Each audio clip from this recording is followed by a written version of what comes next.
We're going to move along now to this is an oil and gas fund by U.S. Energy Development Corporation. I'm going to bring on Fred Gratz. There he is. Fred, how are Good. you? Excellent. Thanks for having us. Good, absolutely. Great to have you guys back. U.S. Energy Development Corporation. Also, a little bit of a different flavor, not a real estate deal. This is an oil and gas direct investments in energy through a qualified opportunity zone fund. This is QOZ3 for U.S. Energy. So, without further ado, when you're ready, please dive in. The Sure. next I'll, 10 I'll, minutes are yours. I'll jump in and maybe I can buy back a couple minutes for you. So again, Sounds Fred great. Gratz with U.S. Energy. So yeah, as Jimmy mentioned, we're a little unique in that we primarily been in the traditional energy, oil and gas space. And back when the Tax Cuts and Jobs Act came out, there were a lot of alignment for our sector and using this op zone structure. So it says OZ3. It's actually our fourth OZ fund. We'll get more into that. But beyond our, I'll try to, with the interest of time, right? I won't belabor the higher points of us and our 45-year history, the 5,000 wells that we own and operate throughout the depths of the oil patch. I will say this bigger picture, a simpler way to think of us is what we've evolved into especially the last few years. Really, we're this large family office where the family behind the scenes, they're putting in up to $300 million this year alone of their own capital through various different structures in this space. And we'll, for scale, for a footprint in the space, we'll take in outside capital and deploy about a billion all in for 2025. And a lot of that's going to be in op zones. We have been doing a number of different projects in this space. It's interesting. We've been doing a lot of discussions with Bob Keebler and out of Green Bay and some of his groups about some of the opportunities that are going to present themselves for the 2.0 version of this in 2027. So we're excited to see what that brings once the new the map is outlined. But we expect a kind of a lot of the same. So what people don't realize, right? And I'll make this available for anyone that wants our financials, right? And all of this. But what people don't realize is that when it comes to OZs, all of the same benefits are applied. We're just developing beneath, not above the ground. And so for us, it was a pretty natural fit, right? We had been operating in, this is the green that we're looking at here, the core of what's known as the Permian Basin in West Texas. And the reason for us aligning with this space is that we were already operating there for decades before OZs existed. And so this was a natural fit for us. And just to have a different wrapper on under the hood, what we're doing, that's kind of all the same. And so while there's all of these different, and you'll see them here, right? This map is actually showing an overlay of all those 9,000 tracks and all of the basin-rich areas, those red areas. And to the left is kind of a zoomed in of the Permian.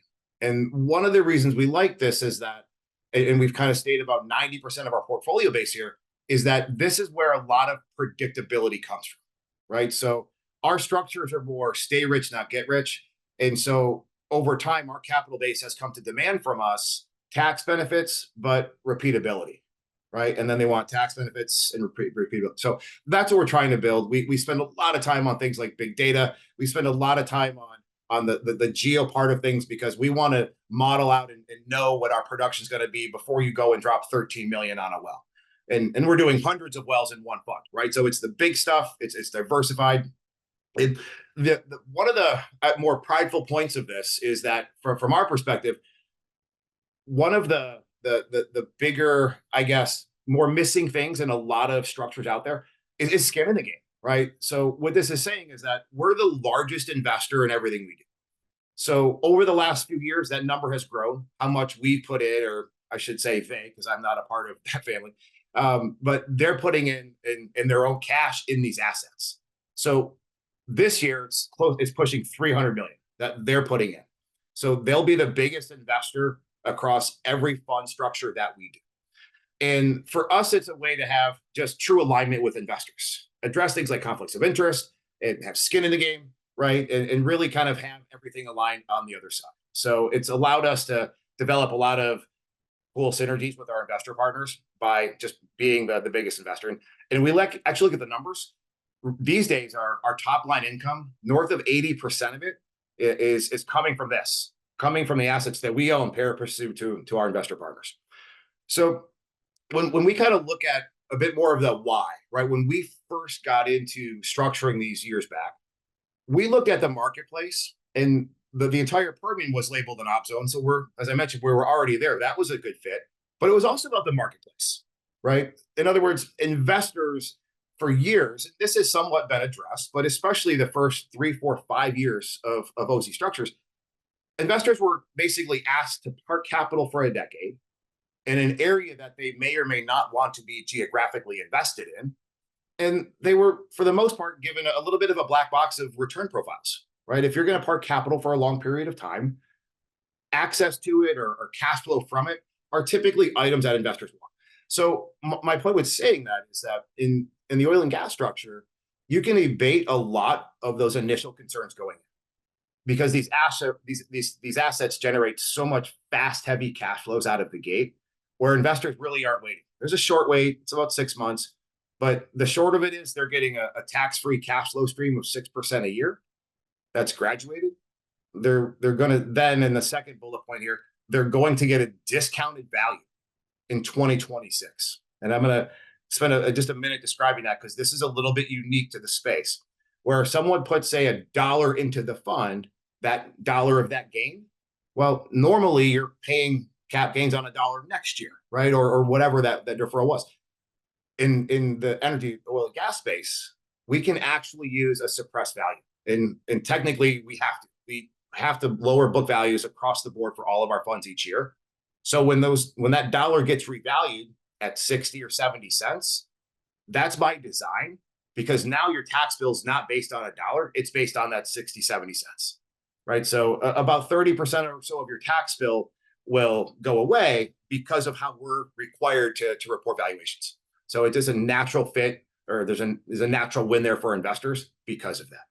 And then finally on the exit, right? So we're modeling a 2.5 to 3x on the exit, right? So the three, I guess, forms of revenue for an investor would be that cash flow of 6%, the back end exit targeted 2.5 to 3x, and then that there's a one-time distribution, a special distribution that's paid in January of 27. That'll come out to the first 23.8% of your tax bill, which will also be made tax-free. So those are the three, I guess, buckets of revenue. For one of the questions we get a lot is kind of how you're going to achieve that, right? And so I'll just make this generic statement, because in our structure, right, we're not looking at cash out refi, right, or taking on debt and paying off, kind of prior construction loans and making distributions. All we're doing is withholding cash flow. Because in oil and gas, these assets are generating so much cash so quickly, and you only have 6 going out. You're seeing a multiple of that coming in. So the ability to just withhold cash flow is a little bit easier, and just on our design that could complement some of the things that people might be doing within the op zone space. So outside of the traditional benefits that you're getting with OZs, you're also getting these intangible drilling cost deductions. You're getting depletion allowances. So there are some kind of cool wins there, where you can actually drop down potentially some of those losses to your personal balance sheet, right? So in other words, we're going to have more sheltering than we need in the fund. We can drop some of those down for those that need those at a personal level outside of the scope of the fund itself. Here's a look at the first 3, or actually no, 4 that we've done for OZs. This one's closing at the end of next month, obviously, because of all the changes happening. The one thing I will just kind of describe this fund, right? The way these are run, right? So we'll start with, say, 100 wells in a fund, right? The first one was small; it had a very small amount of wells, but typically we're going to start for this fund will be about 100 to 150 all in when we're done. For every 100 that we begin with, we'll end up owning 500 or 600, because we're reinvesting all that capital. So especially in the Permian, when you have these fast, heavy cash flows, you're reinvesting that capital 3 or 4 times in a 10-year window. So just think of it like that mini C corp, right? You've got all that capital going back into the firm. Well, in this structure, right, it's kind of how we invest as a C corp ourselves, US Energy, right? You build that balance sheet over the long term. And so that's really where a lot of that back end growth comes from. And you can see it in the middle, right? The box score from the initial well counts, what we started with versus what portfolios currently own, right? And so you're starting to see those numbers kind of climb. But again, we expect for every well that we begin with, we'll own and divest of 5 or 6 on the other side. And that's where that accretive kind of component comes from in the oil and gas space. So I'm not going to hit too much of this in the interest of time, except to say that we really focus on data. I mentioned it before, and there's one commonality that you're going to see throughout some of these asset level slides I'll show you is that what we're looking at is, and really looking for day to day, is just raw data. We love data and all the offset data. So the blue are some of these smaller projects that we're doing, and all of those little pencil lines, these are just thousands and thousands of wells and data sets surrounding it. That's what helps us dial it, right? And so that's really what adds to that predictability. When you want to have something that can model out and have those repeatable cash flows, this is really how we do it. So, and there's a good side, there's a plus and a trade-off, right? The plus is that you're getting eyeballs on economics and what we call type curves, right? Which means we expected production of X, say BOE a day, X barrels a day. You're within about 5% of what you targeted. So, but the downside to this is not one of these oil and gas funds that if you put $1 in and everything goes right or it hits, you're going to get $10 or $20 out. There's just not enough embedded risk and where and how and what we do to get that.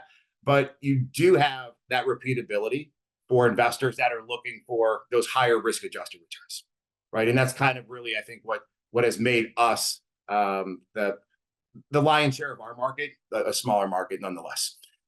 Another thing that kind of layers into this is a big part of what our capital base wants is that downside protection. And for us, that means we have to hedge. In this fund, we hedge every fund we do, but this one hedges the most. And there's going to be a trade-off with this, but the bottom line is that by using costless collars, we're going to have a floor on price. So we get questions like, well, oil's at 61. What if it's 46 or whatever?